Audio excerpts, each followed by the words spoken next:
Oh my god, Mas, dari kamar dapat surat dari Gubernur DKI. Coba kita buka. Kita lihat isinya apa.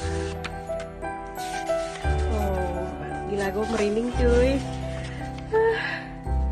Jakarta 26 Maret. Terima kasih kami para pejuang kemanusiaan. Assalamualaikum warahmatullahi wabarakatuh. Gue pengen nangis.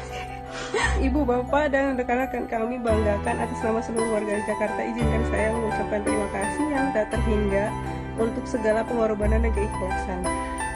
Ibu dan Bapak rekan-rekan telah berjuang turun tangan melayani warga Jakarta menjalani masa sulit. Emosi banget gue nih. Perjuangan yang sangat mulia, yang penuh tantangan dan beresiko.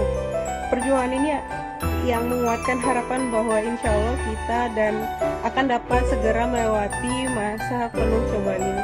Para ibu dan bapak dan rekan-rekan semua, kami di Pemprov DKI Jakarta dan atas nama seluruh warga menyampaikan rasa hormat, mengirimkan dukungan penuh dan tetap terus mendoakan. Mohon sampaikan salam hormat pada kami keluarga di rumah. Katakan pada mereka, Jakarta bangga pada ibu dan bapak dan rekan-rekan semua.